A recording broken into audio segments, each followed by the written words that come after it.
Well, a senior member of the mosque was in the building at the time of the attack. Sorry, let's go straight to the Prime Minister, Jacinda Ardern, speaking now. On this evolving situation at 5 p.m. Till that time, he has given details of the situation at hand. Presently, the police do have one suspect in custody. However, there could be others involved. Also, there are multiple scenes involved in this incident as well, and police will be giving more details as they can as the situation unfolds. Whilst I cannot give any confirmation at this stage around fatalities and casualties, what I can say is that it is clear that this is one of New Zealand's darkest days. Clearly, what has happened here is an extraordinary and unprecedented act of violence. Many of those who will have been directly affected by this shooting may be migrants to New Zealand. They may even be refugees here. They have chosen to make New Zealand their home, and it is their home. They are us. The person who has perpetuated this violence against us is not. They have no place in New Zealand.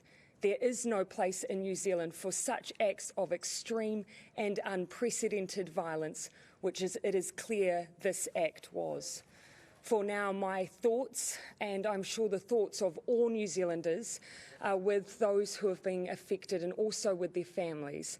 My thoughts also to those in Christchurch who are still dealing with an unfolding situation.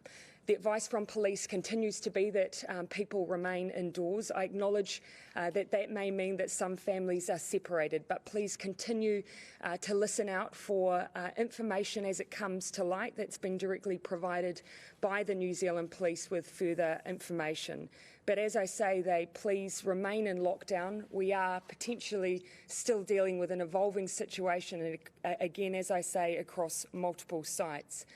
Please be assured, though, the police are actively managing the situation. Christchurch Hospital is dedicated to treating those who are arriving at the hospital as we speak as well. As soon as I leave here, I will be returning directly on a King Air flight to Wellington. Agencies are already convening in Wellington. I will be looking to meet with them as soon as I land. It's my expectation that once I arrive and have been briefed, I intend to speak again publicly after that point. I'm happy to take questions. Prime Minister, what can you tell us about how, when and where the events unfolded? Look, it's only a matter of a few hours ago, of course, that I was advised of the situation and that it was an evolving situation. Again, public reporting took place not too long after events began unfolding.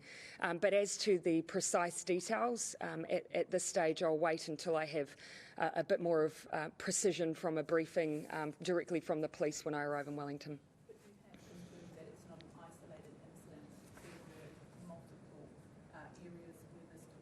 At the moment, the police, although they have stated that they have one offender in custody, they have advised that there may be other offenders.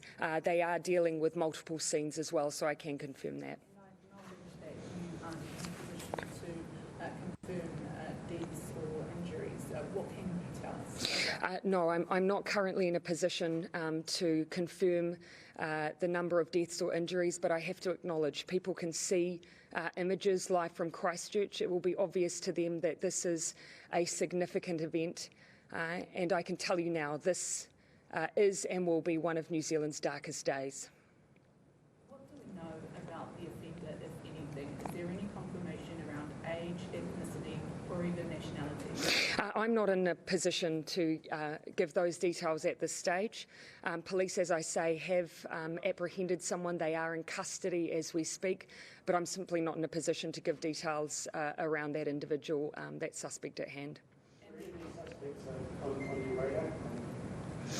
Again, I'm not in a position to give any further detail about the individual that's currently in police custody. There is a potential for other suspects still out there. At this stage, the police are continuing to advise those who are in the area to remain indoors. They have said that they could be dealing with other offenders. That's why they, of course, are taking the approach of ensuring people's safety. And so until people hear otherwise, I ask that they listen to the advice they're being given directly by the New Zealand Police. The nature of the crime, would you describe it as a hate crime? I would describe it as an unprecedented act of violence, an act that has absolutely no place in New Zealand. This is not who we are. Are you able to expand on why, any reason as to why it may have occurred? Is there any indication around that? Well, certainly it has occurred in a place where people should have been expressing their religious freedom, where they should have been in a safe environment, and they have not been today. There is no place in New Zealand for such extreme acts of unprecedented violence. The people who were the subject of this attack today, New Zealand is their home. They should be safe here. The person who has perpetrated this violent act against them, they have no place in New Zealand society. Any other questions? I'm quite keen to get to Wellington now, so if you'll excuse me, I'm very happy to update you again once I've met with agencies upon my landing. Thank you.